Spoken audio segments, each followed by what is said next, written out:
You're listening to the podcast From Israelite to Jew with Michael Satlow, Episode 21, Destruction. In his book, Holy Terrors, Thinking About Religion After September 11th, the historian of religion Bruce Lincoln proposes a typology of religions according to their stance toward politics. Most religions would best be termed religions of the status quo, in which religion reinforces the political and social institutions. Sometimes, though, a religion will become what Lincoln calls a religion of resistance, opposing, usually through passive means, the power of the state. Every once in a while, one of these religions of resistance will take one more step, transforming into a religion of revolution. Religions of revolution not only actively and often violently oppose the power of the state, but do so on ideological grounds.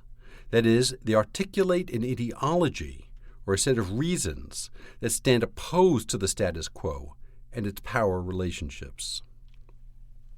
This typology is a useful place to begin our discussion of the last few years of the Second Temple. As we have now repeatedly seen, throughout the first century CE, Jews passively resisted Roman actions when those actions threatened Jewish religious sensitivities. When in 40 CE Caligula sought to erect his statue in the temple courtyard, remember that the Jews were said to have met the imperial troops under Petronius, presenting themselves and their families for slaughter, rather than allowing him to execute the emperor's orders. Yet in 66 CE, the Jews in Jerusalem ceased to favor passive resistance. Instead, they openly revolted. They went from a religion of resistance to a religion of revolution. Why? The story of the Jewish revolt, often called in Jewish historiography the Great Revolt, is relayed to us primarily by our friend Josephus. Even in his first book, The Jewish War, written shortly after the revolt, Josephus's account is hardly disinterested. His account veers toward two complementary explanations for the revolt.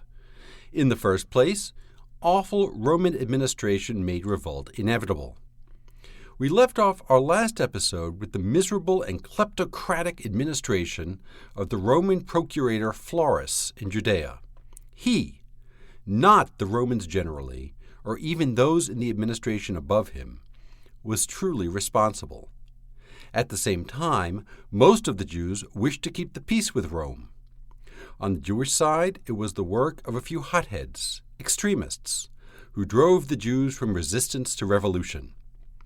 If not for these two extremes, one on the Roman side and the other on the Jewish side, the revolt never would have happened. And now, in the aftermath of the destruction of the temple, Josephus implicitly claims things might return to normal between the Jewish residents of Judea and their Roman overlords. Fortunately for us, Josephus is a rather sloppy writer. He prosecutes his case vigorously, but not consistently. The result is that Josephus gives us an explanation that is considerably more complex and less clear. The facts that he gives us don't always support his explanation, but their own more complex explanation remains open to debate. In this episode, I want to trace the outbreak of the revolt to the destruction of the temple in 70 CE, along with the mop-up operations at Masada a couple of years later. I have two main questions, though. First, why did the revolt occur at all? Second, why was the temple destroyed?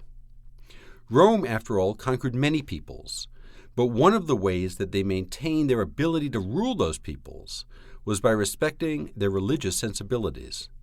Why would the Romans destroy the Jewish temple? Let's return to Bruce Lincoln's typology. According to Lincoln, three factors generally account for the transformation of a religion of resistance into a religion of revolution. First, the material conditions must substantially weaken. Things have to get bad. Second, the religion must articulate an ideology that opposes and replaces the status quo. Finally, the religion must attract new adherents emerging from its insularity. These three factors are interesting starting points for us, if only because the Jewish revolt doesn't seem to fully conform to any of them. The first century is often seen, following Josephus, as a time of unremitted decline. Things grew from bad to worse. And yet, as we saw in the last episode, there was no inevitability in the course of events, and the tenor of Roman-Jewish relations varied greatly by time and place. Sure, there were crises, but these crises were resolved and relations improved until the next crisis would come along. Was the revolt a result of steadily increasing tensions, exploding 60 years after Archelaus' death? As tempting as this thesis is, the facts don't fully conform to this explanation. In fact, when we look clearly at the events leading up to the revolt, they conform much more to yet another manageable crisis than they do to an explosion of tensions. As described by Josephus, the direct events leading to the revolt, its proximate cause, if you will, began in Caesarea. The problem was not one of lessening material conditions and Florus's rapaciousness, but rather a very specific and local set of civic disputes. For a long period, Caesarea, the seat of the Roman administration of Judea, was predominantly Gentile. The local population, including the Jews, largely spoke Greek rather than the Aramaic that was spoken inland around Jerusalem and in the Galilee. Being a Roman administrative center, it is little surprise that Caesarea also contains the largest concentration of inscriptions in Latin found in Palestine. Relations between the local Jews and Gentiles, the Greek citizens of the city, had before on occasion erupted into violence, all played out against the background of Roman administration. So too this time. Around 60 CE, the Jews of Caesarea claimed that they were entitled to govern the city. The Greeks naturally resisted, and the Roman procurator of the time, Felix, sent the whole matter to Rome for judgment. Nero took his time making his decision, but in May 66 CE, he awarded control of the municipal government to the Greeks. The decision undoubtedly emboldened the Greek residents, some of whom responded by taunting the Jews, by sacrificing birds on the Jewish Sabbath next to the synagogue. As intended, the Jews were outraged, and, perhaps also as intended, a riot ensued. The Roman procurator Florus responded by punishing the Jews. News of the riots spread to Jerusalem just as Florus, in an apparently unrelated action, decided to extract a relatively modest amount of money from the Jerusalem temple. Some riots ensued in Jerusalem, which included public mockery of Florus. Florus sent troops in, but even now the Jews met these troops with passive resistance rather than revolt. The chief priests, Jewish nobles, and most eminent citizens all vainly pleaded with Florus to keep the peace. Angered by the mockery, Florus sent troops rampaging through Jerusalem. According to Josephus, 3,600 people were killed that day, and Florus crucified even Jews who had obtained Roman equestrian rank. Despite the step of violence, the Jews of Jerusalem withdrew rather than confront Florus's troops. Florus brought in reinforcements, and now the Jews began to fracture. The chief priests and nobility urged the people toward peace as a more fractious party, invoking the fresh memory of the Roman slaughter, gained ground. As the new Roman cohorts marched toward a crowd of defenseless and most suppliant Jews, a few of the Jews jeered. That was all it took. The cohorts charged, the people rioted. They were at a stalemate. At this point, as the dispute became known to Florus's superior in Syria, Cestius Gallus, Agrippa returned from a trip to Alexandria. According to Josephus, Agrippa gave a rousing speech to the Jews, urging them not to revolt. He primarily pressed two arguments. First, that justified grievances against individual Roman procurators do not justify revolt against Rome. Second, the claim for liberty is far too late, and that given the number of superior powers already conquered by Rome, there would be no hope for success. It is worth dwelling for a minute on this second argument.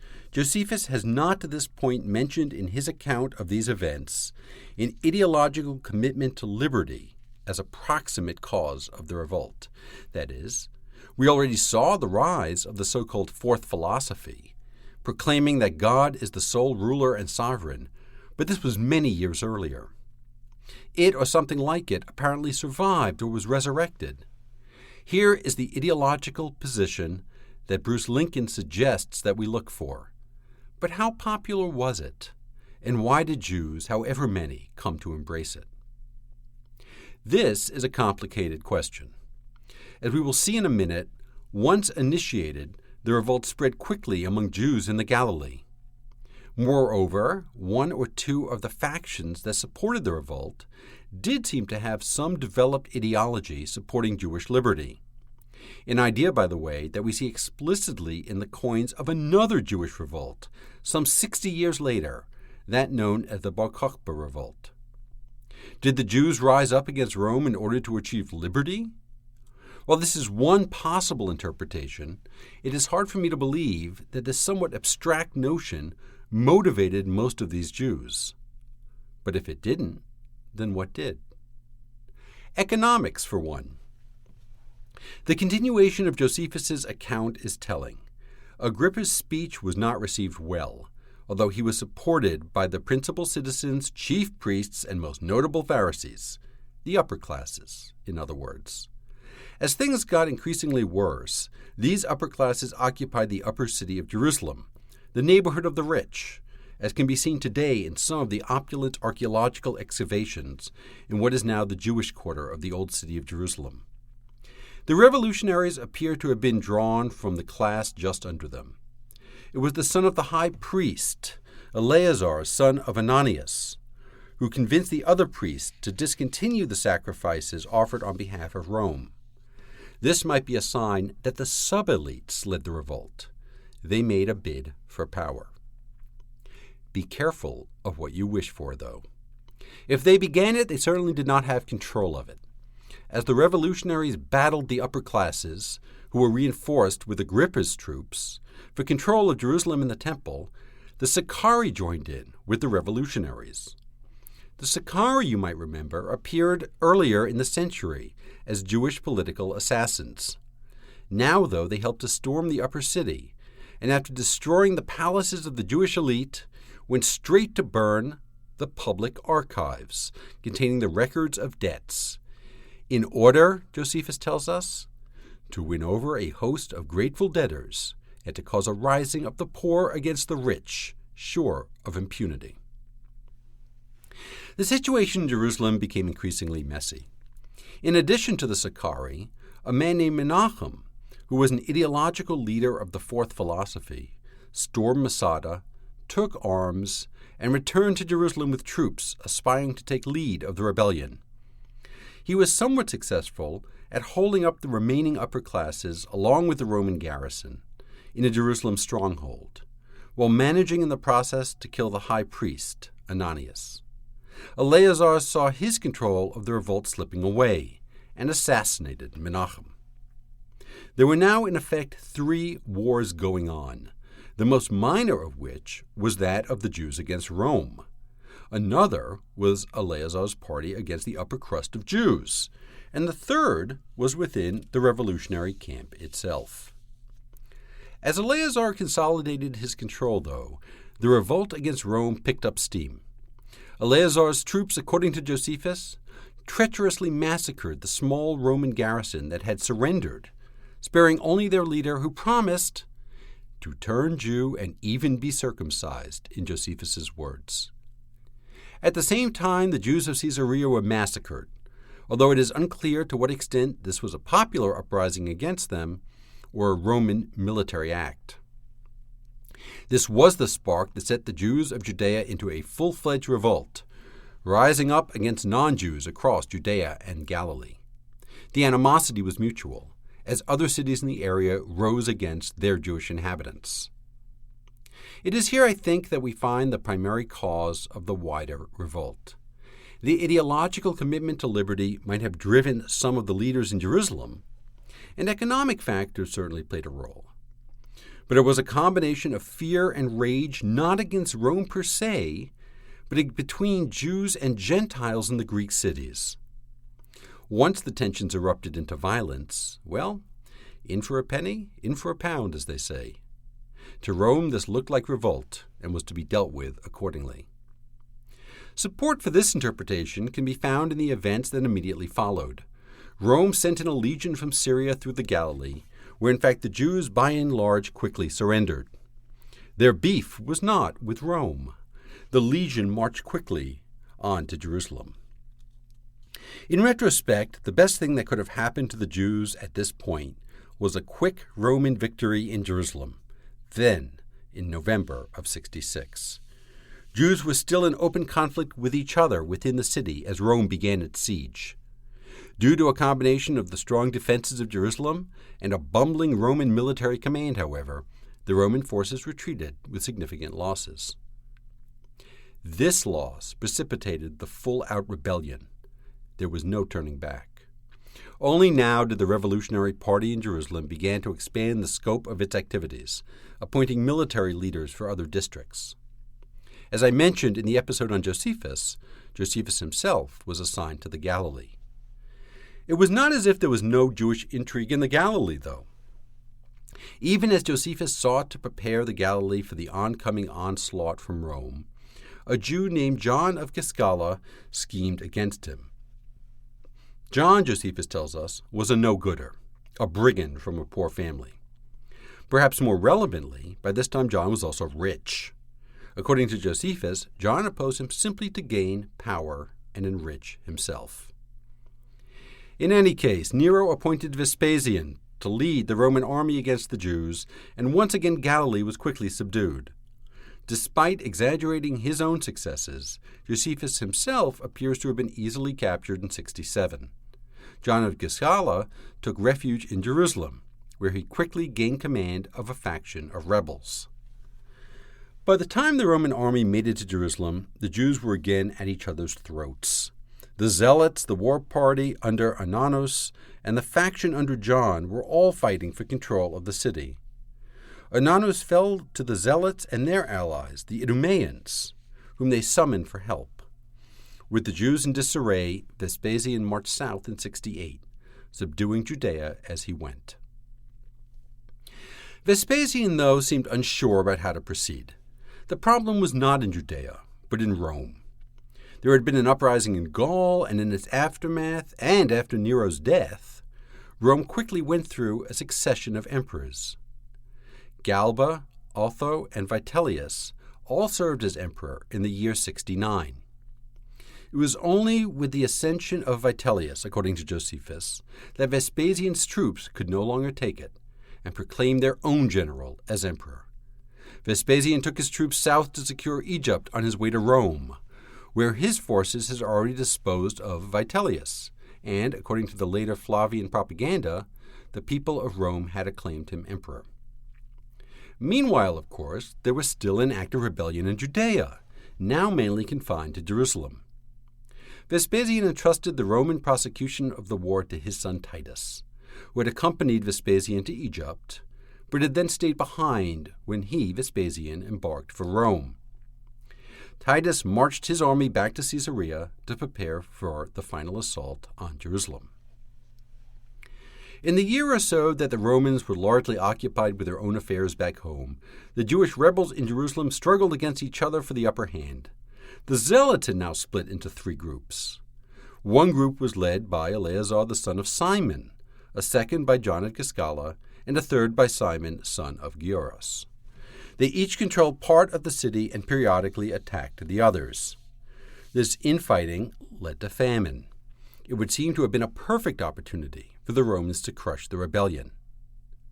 Titus marched on Jerusalem with 4 legions, an impressive force. With him was both Josephus, who had earned enough trust to have been released from his bonds, and Tiberius Alexander, Philo's nephew, who was now a trusted commander of the Roman armies. The arrival of the legions was ironically the best thing that could have happened to the Jewish factions. Facing a common threat, they coordinated their military action. And remarkably, as the Romans began their work building fortifications for storming Jerusalem, the rebels conducted a successful raid, routing the 10th Legion. Other successful raids on the Roman forces followed. Despite Josephus's predictable attempt to portray Titus as a wise and brave leader, it is hard to avoid the impression that Titus actually was outwitted. Titus was only 30 or 31 at the time and had never seen exhaustive military action. Just the few years he spent with his father easily subduing the Galilean Judea and limited engagement in Egypt. Behind the impressive walls of Jerusalem, the rebels appear to have devised tactics that relied on stealth and surprise against the far superior Roman forces. That they were relatively successful points both to their own cunning, but more importantly to Titus's inexperience.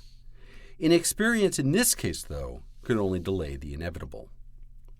In May in the year 70, the Romans breached the first wall of Jerusalem. 5 days later, after close and bloody fighting, they captured the second wall. Only the upper city, including the temple and surrounded by a third wall, remained intact. Titus sent Josephus at this point to exhort the remaining rebels to surrender. Josephus claims that his long speech caused a significant number of Jerusalem's residents to desert the city, and that Titus allowed them to go free. Whether or not this is true, Josephus himself admits that his exhortation had no effect on the rebels or the outcome of the final assault. In this speech, Josephus, like Agrippa 4 years earlier, acknowledged that an important platform of the rebellion was that of liberty, but also, like Agrippa, said that this desire was late and misplaced. How much more impious are you than those who have been defeated in the past, Josephus claims, asserting that God has deserted them due to their impiety. My belief, therefore, Josephus continues, is that the deity has fled from the holy places and taken his stand on the side of those with whom you are now at war. This is an important claim theologically, as it disarms the potential argument that God was himself defeated by Rome and its own gods. God, rather, was using the Romans to punish his people for their sins. Interestingly, Josephus lets it slip that his family, including his parents and wife, is among the rebels. His father would be imprisoned after the fall of Jerusalem, and one wonders if they actively sided with the rebels. 2 weeks after the fall of the second wall, the Roman earthworks were nearly completed around the third. Here again, Titus was outwitted, and the Jewish rebels succeeded in destroying them. Titus, though, had more on his mind than simple military success. As he contemplated how to proceed, Josephus tells us, he feared, moreover, that the glory of success would be diminished by the delay, for though time could accomplish everything, yet rapidity was essential to renown. Titus was looking for personal glory. The final assault commenced on July 20th. The third wall soon fell, and the remaining rebels, under the command of John, holed up in the temple. By the end of August, the Romans were prepared for the final assault on the temple. But what was to be done with the temple itself? Josephus reports the Roman deliberations concerning the fate of the temple. The problem was that the Romans did not routinely destroy temples. They knew that it could be taken as an act of impiety. Temples, though, were also not routinely used as fortresses by Rome's enemies. In Josephus's account, Titus decided to save the temple. However, in a parallel account by a later Christian writer, Sulpicius Severus, who might be dependent on the lost work of the Roman historian Tacitus, it is Titus who, opposing the advice of his counselors, decided to destroy the temple. For my money, I would take Sulpicius Severus in this case over Josephus. It is not as if Sulpicius Severus is in general to be trusted more than Josephus. He too has an agenda, in this case showing that the Romans were hostile to the Jews. Considering the circumstances and later events, though, it is more plausible that Titus went for the big victory. Remember that he was young. He did not have serious military experience, and certainly no significant military victories to boast of, and his father was just made emperor. Titus needed to prove himself. And indeed, when a few years later Titus himself would succeed his father, the victory in Judea would become critically important for Flavian propaganda. Titus's arch famously depicts the sack of Jerusalem, and the Roman imperial coinage depicting the victory was widespread throughout the empire for years. These coins, minted in gold, silver, and bronze, tended to personify Judea as a bound woman sitting under a palm tree, over whom loomed a Roman soldier. The so-called Jewish tax imposed on Jews or Judaeans, there's some uncertainty about its scope, became important for the Flavians as well. Titus's brother, the Emperor Domitian, who succeeded Titus in 81, expanded the scope of the tax, probably in an attempt not only to fill the coffers, but at least as importantly to remind the Romans that his family had gained this victory a decade earlier. Titus did not just need any victory in Jerusalem. He needed a decisive one. Given the difficulty that the Romans had suppressing this revolt, the rebels' military use of the temple, and the widespread knowledge of the Herodian temple as a majestic symbol of the Jews, it is not hard to imagine that Titus at least leaned toward its destruction. When Josephus reports that Titus tried in vain to restrain the impetuosity of his frenzied soldiers as the temple began to burn, we must conclude either that Titus was a weak commander or that he did not try very hard to restrain them. Again, the latter seems more likely to me. 639 years and 45 days after Haggai built the second temple, according to Josephus' reckoning, the temple burned. God, though, had left years earlier. In one of Josephus' accounts, the priests actually heard the divine host departing. By the time it burned, it was no longer God's house. It was just another monumental building, stone and mortar. It took another month for the Romans to finish the operation in Jerusalem. Some of the rebels fled back to the upper city, but they did not last long. Large portions of Jerusalem were burned. All of it was plundered. Josephus says that 97,000 prisoners were taken, some of whom were brought back to Rome for the triumph, while others were used as slaves in Egypt or sent to perform in the gladiatorial games throughout the empire. Simon and John, the two remaining leaders of the revolt, were captured and brought back to Rome, where Simon was executed during Titus's triumph, and John would rot in prison. Mop-up operations continued another 3 years, concentrating primarily on the last stronghold of the rebels at Masada, near the shores of the Dead Sea. Josephus gives an extended description of the siege and the decision of these Sicarii to commit suicide rather than surrender to the Romans. The story, which is not entirely plausible and which is contradicted by some of the archaeological finds, was widely popularized by the Israeli archaeologist Yigal Yadin. In any event, from a military perspective, this operation was largely inconsequential. Rome had already achieved a decisive victory, and the Jews had lost their temple. And thus, in Jewish historiography, the Second Temple period ended.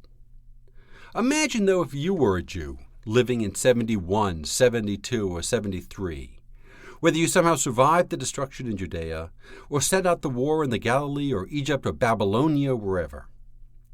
Would you think that history had changed? How would you now worship the God of Israel? Would you assume that the temple would soon be rebuilt?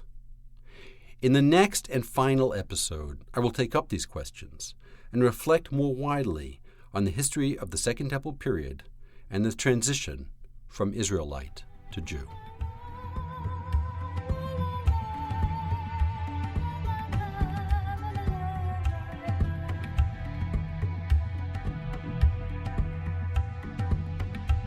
You have been listening to the podcast From Israelite to Jew with Michael Sadlow. The original score is by Neil Ginsberg with vocals by Michelle Tattenbaum. Technical assistance was provided by the Language Resource Center and the Instructional Technology Group, both at Brown University. More information can be found at msatlow.blogspot.com or at mlsatlow.com on the public education page. I welcome your comments. Thank you for listening.